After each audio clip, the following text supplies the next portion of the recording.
Alhamdulillah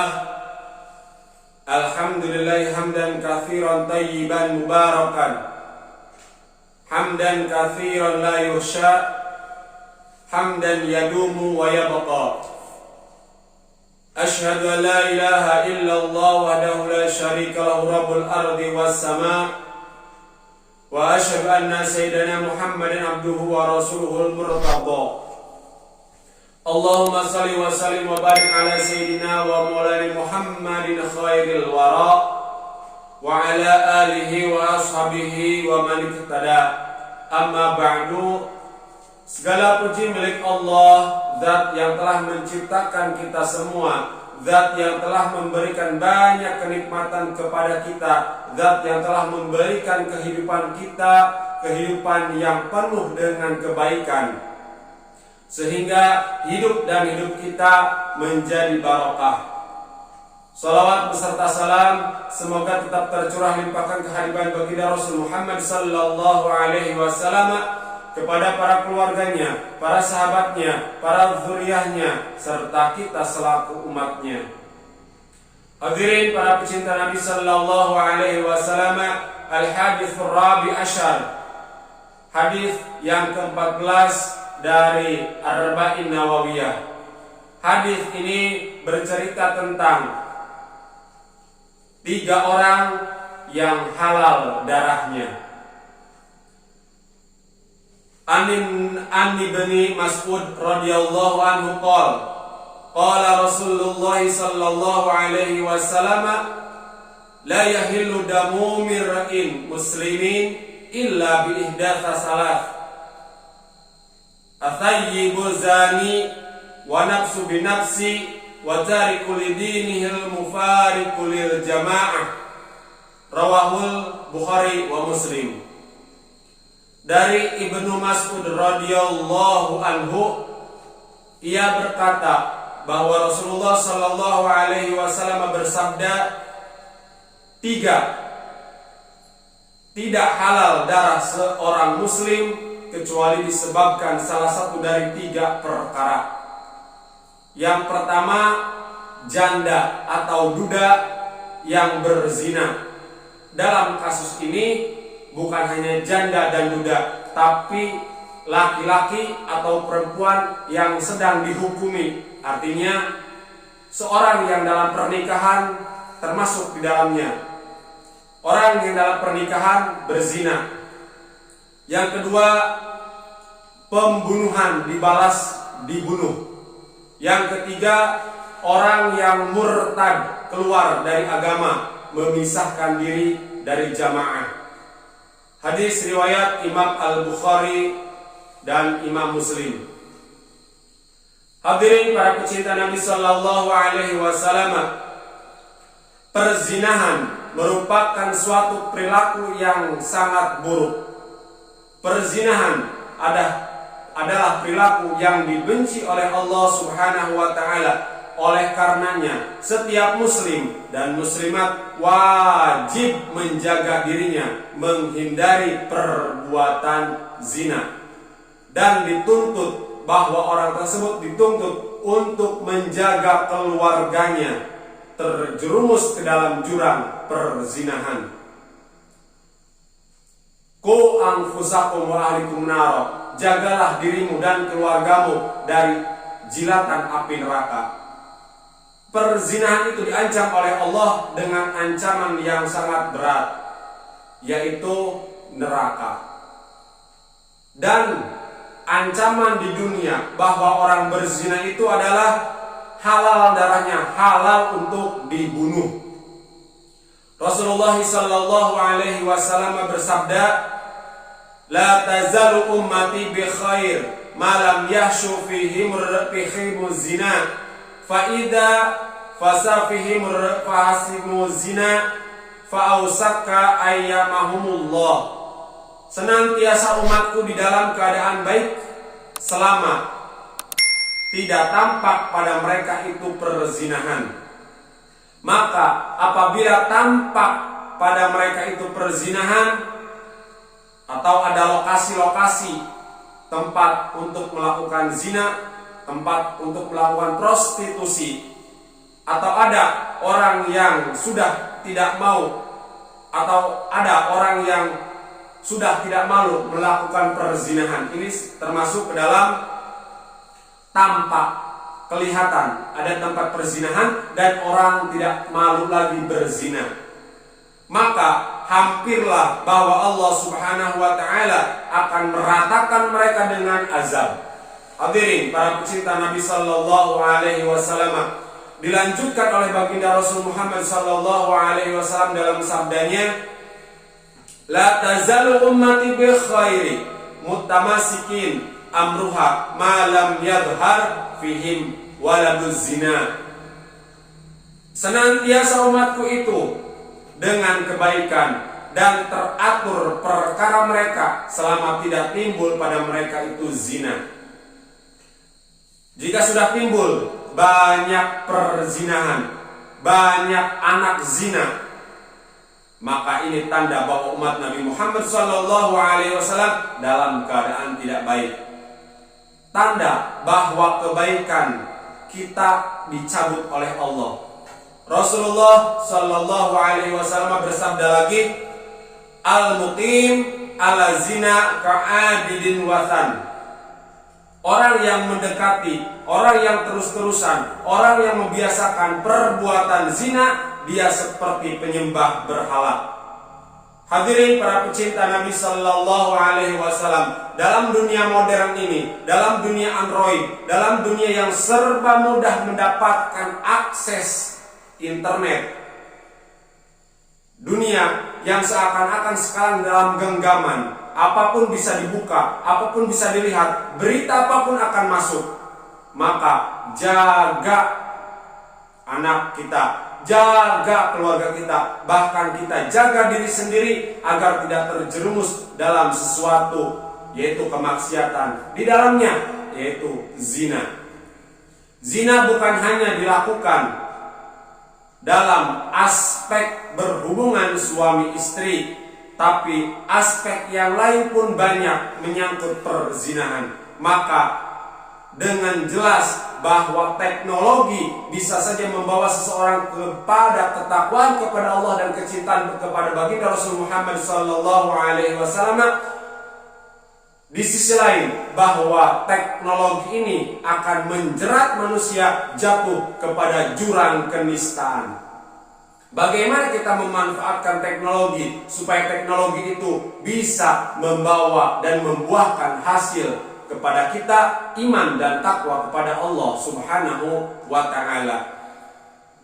Sekali lagi, jaga keluarga kita, jaga keluarga kita, jaga teman-teman kita untuk tidak terjerumus ke jurang perzinahan di era teknologi yang semakin modern. Perzinahan bukan saja membawa bahaya di akhirat, perzinahan juga membawa dampak yang negatif, dampak yang luar biasa begitu buruk di dunia ini.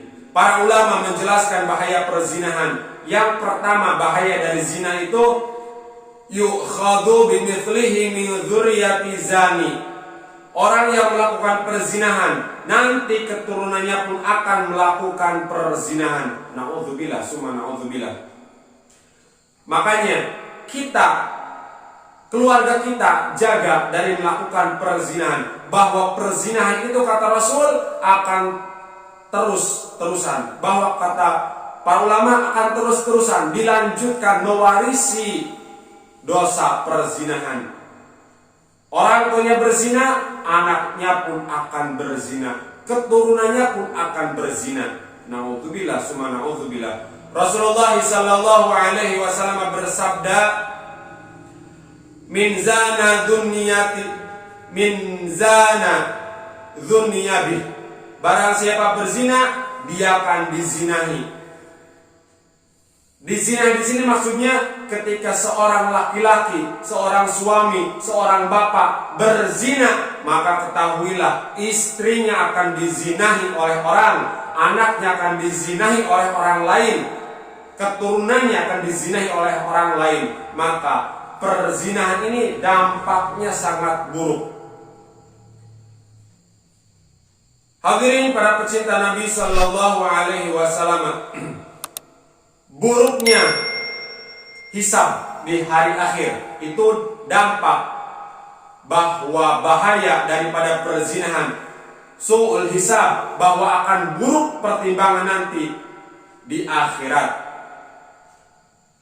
Wudhina ibadatus sitina sanatan bitilka zariyah farazahati zariyah bihasanatihi. Jika ditimbang 60 tahun, jika ditambah atau ditimbang 60 tahun dengan satu kali perzinahan, maka mengalahkan satu kali perzinahan itu akan ibadah 60 tahun.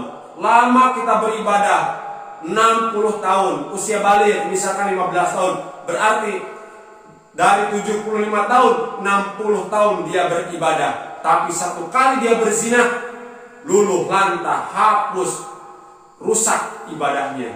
Pahalanya tidak ada di hadapan Allah Subhanahu wa ta'ala. Yang ketiga, kata para ulama, bahaya dari perzinahan adalah dukhulun nar, jelas dia akan dimasukkan ke dalam neraka. Hadirin para pecinta Nabi Sallallahu Alaihi Wasallam, perzinahan adalah dosa besar.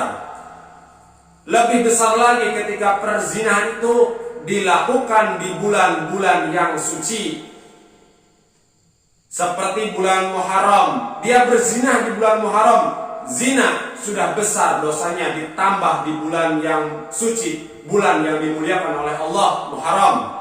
Di bulan Rajab dia berzina, di bulan Zulqa'dah dia berzina, di bulan Zulhijjah dia berzina, bahkan di bulan Ramadan dia berzina, maka dosa besarnya berlipat. Perzinahan dosa besar. Sudah kita yakini dan kita tahu bahwa zina adalah dosa besar. Akan lebih besar lagi dosanya jika dilakukan di tanah haram. Dosa zina adalah dosa besar, akan lebih besar lagi jika dilakukan dengan orang-orang yang haram kita nikahi, dengan saudara mungkin, dengan ibunya sendiri bahkan, atau mertuanya sendiri, dengan bibinya, dengan uaknya, dengan keponakan yang lain. Dosanya berlipat. Lebih besar lagi, dosa zina besar. Lebih besar lagi, dosa itu dilakukan dengan orang yang sudah berpasangan, orang yang sudah nikah. Hadirin para pecinta Nabi Sallallahu Alaihi Wasallam, Imam Az-Zahabi menyebutkan hadis baginda Rasul Muhammad Sallallahu Alaihi Wasallam, innama zana bimra'atin kanat mutazawijuh kanat 'alaiha wa 'alaihi fil qabri nisfu adzabi hadhil ummah. Barang siapa yang berzina atas perempuan yang bersuami, si laki-laki berzina dengan perempuan yang punya suami, maka atas perempuan itu dan atas laki-laki itu disiksa 10 azab. Disiksa dengan separuh azab umat Nabi Muhammad Sallallahu Alaihi Wasallam. Hadirin para pecinta Nabi Sallallahu Alaihi Wasallam, bayangkan seandainya umat Nabi Muhammad hanya 10 orang. Ini berandai supaya kita mudah menghitungnya. Andai 10 orang umat Nabi Muhammad, dosa siksaan 5 orang ditimpakan kepada orang yang berzina. Kenyataannya bahwa umat Nabi Muhammad Sallallahu Alaihi Wasallam sangat banyak, setengah daripada siksa umat Nabi Muhammad secara keseluruhan disiksakan kepada orang yang berzina yang sudah mempunyai pasangan masing-masing. Ibnu Hajar Al-Haytami mengatakan, wa man mata min ghairi hadin wala taubatin khudhiba finnar bisiyatin finnar. Barang siapa yang mati, sementara orang yang mati ini orang yang pernah melakukan zina, tapi orang yang mati dan melakukan zina ini belum mengalami peradilan di dunia, belum menjalani hukuman di dunia ini secara hukum Islam, dan dia belum bertobat kepada Allah, dia pasti akan diazab dalam api neraka. Hadirin para pecinta Nabi Sallallahu Alaihi Wasallam, jika seseorang berzina dan di dunia ini sudah merasakan hukuman apa? Rajam. Rajam itu bagaimana? Dikubur setengah badan, dikubur sampai kepada leher dan dilempari dengan batu sampai meninggal. Jika orang ini pernah di dunianya dirajam karena dia berzina, dia akan selamat dari siksa api neraka. Dan atau dia bertobat kepada Allah dan tobatnya diterima oleh Allah Subhanahu wa ta'ala. Hadirin para pecinta Nabi Sallallahu Alaihi Wasallam. Oke, baik. Jika seseorang dirajam sampai mati, dirajam sampai meninggal dengan dilempari batu, si orang yang berzina di akhirat tidak akan disiksa lagi oleh Allah.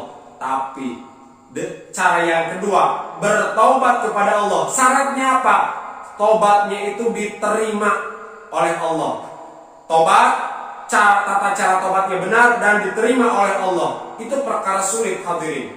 Karena kita tidak tahu Allah menerima tobat dari zina kita atau Allah menolak tobat kita karena kita melakukan zina. Pernah suatu ketika di zaman Rasulullah Sallallahu Alaihi Wasallam, sahabat datang kepada Rasulullah. Dia tidak mau mengambil resiko di akhirat nanti. Sahabat ini pernah berzina dan datang kepada Rasul untuk minta pensucian diri. Orang tersebut siapa namanya? Ma'iz al-Aslami berkata kepada Rasul, "Tahhirni ya Rasulullah, faqad zanintu." Ya Rasulullah, sucikanlah diriku karena aku telah melakukan zina. Orang ini minta disucikan, minta diadili kepada Rasul. Akhirnya apa? Rasulullah Sallallahu Alaihi Wasallam memutuskan bahwa Ma'iz al-Aslami dihukum rajam sampai meninggal. Tapi Ma'iz akan selamat, tidak akan disiksa lagi di akhirat karena zinanya. Karena tidak mau mengambil resiko di akhirat. Di akhirat lebih kejam siksanya daripada hukum rajam di dunia ini. Makanya sekali-kali hadirin para pecinta Nabi Sallallahu Alaihi Wasallam, jika kita pernah melakukan zina, mending kita minta dirajam di dunia, dikubur setengah badan, dilempari dengan batu sampai meninggal, daripada kita disiksa di akhirat. Itu lebih ngeri, itu lebih kejam, itu lebih menyakitkan. Ada lagi seorang perempuan yang bernama Al-Ghamidiyah datang kepada baginda Rasul Muhammad Sallallahu Alaihi Wasallam. Ya Rasulullah, saya telah melakukan zina, kata si perempuan, maka bersihkanlah saya ya Rasul. Lalu Rasul memutuskan bahwa perempuan ini pun dirajam sampai meninggal. Hadirin para pecinta Nabi Sallallahu Alaihi Wasallam, orang yang kedua yang halal darahnya. Yang pertama, bahwa orang yang pertama adalah orang yang melakukan perzinahan, baik dia janda, duda ataupun sedang berhukum, dalam arti sedang menikah. Orang yang kedua yang halal darahnya yaitu an-nafsu binafsi, membunuh dan wajib dibunuh. Membunuh hukumannya bunuh kembali. Orang muslim membunuh orang muslim, maka jika dia ingin selamat di akhirat, hukuman dia di dunia harus dibunuh juga. Supaya apa? Di akhirat dia selamat, tidak akan disiksa lagi. Dalam Al-Quran Allah Subhanahu wa ta'ala menjelaskan, A'udzu billahi minasyaitonir rajim, wa may yaqtul mu'minan muta'amidan fajazauhu jahannam khalidan fiha. Siapa yang membunuh orang yang beriman dengan sengaja, orang yang membunuh secara berencana, dan balasannya jahannam dan kekal di dalamnya. Hadirin para pecinta Nabi Sallallahu Alaihi Wasallam, orang yang membunuh, kata Allah dan kata Rasulnya dibunuh kembali. Bagaimana jika hukum di kita adalah dengan tidak dibunuh kembali, maka dia masih akan berhubungan dengan malaikat atas ketetapan Allah. Dia akan dihukumi di akhirat. Karena ketetapan Allah, jika membunuh dengan sengaja, membunuh secara berencana, maka dia harus dibunuh kembali. Jika peradilan dunia memutuskan dia hanya didenda atau bahkan dia dipidana dengan sekian tahun penjara, dengan penjara seumur hidup misalkan, maka orang ini akan tetap mendapatkan peradilan di akhirat. Dia belum terlepas daripada jerat hukum Allah Subhanahu wa ta'ala. Hadirin para pecinta Nabi Sallallahu Alaihi Wasallam. Dan yang ketiga, orang yang darahnya halal.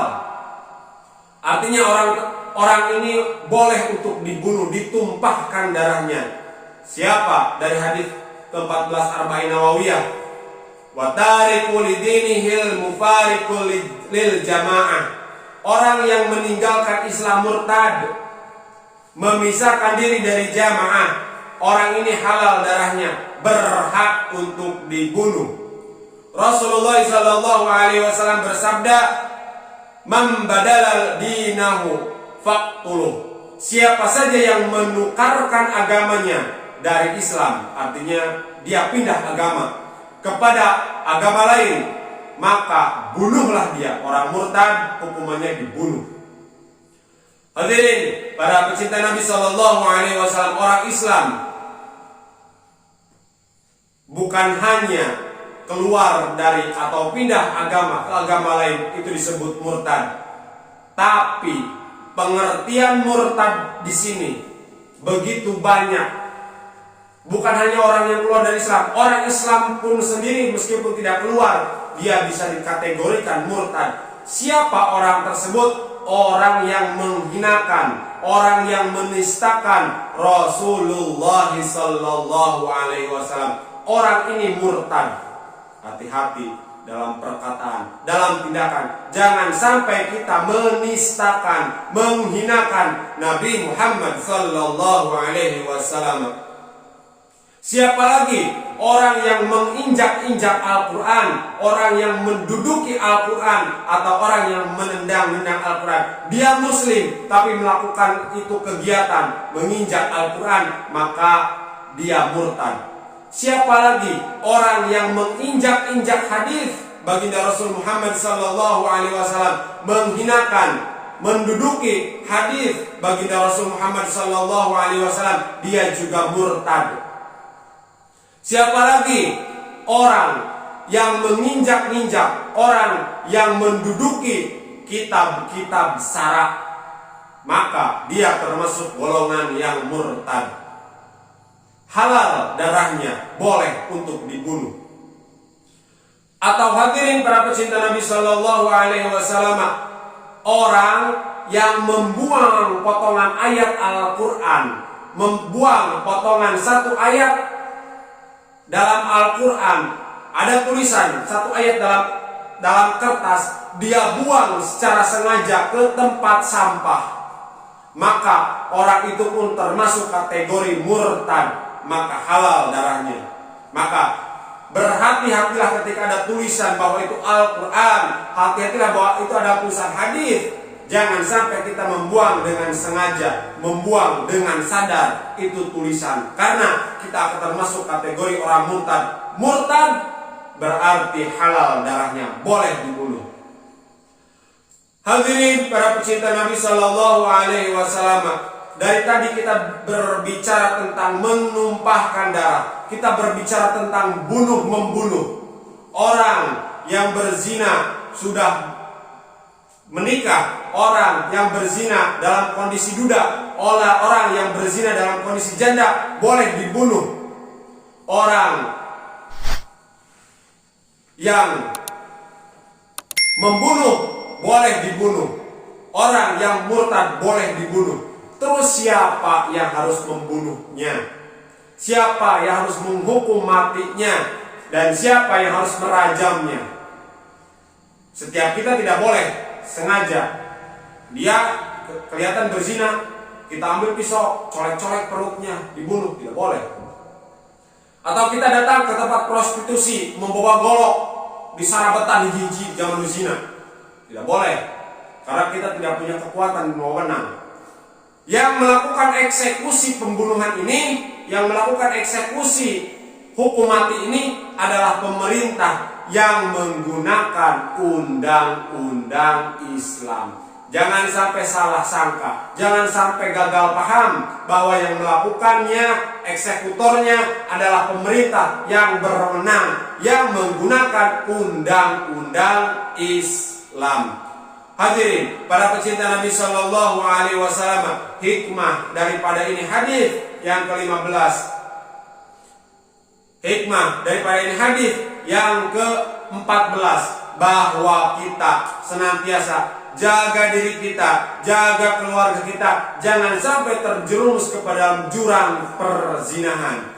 Yang kedua, jangan sesekali ada niatan, karena niat itu akan Allah kabulkan ketika niat itu bulat tekadnya untuk membunuh dengan sengaja. Yang ketiga, jangan sesekali kita teledor untuk sampai melakukan perbuatan menginjak-injak Al-Quran, menginjak-injak hadis baginda Rasul, menginjak-injak kitab syara, atau kita hanya membuang serpihan potongan ayat dari Al-Quran.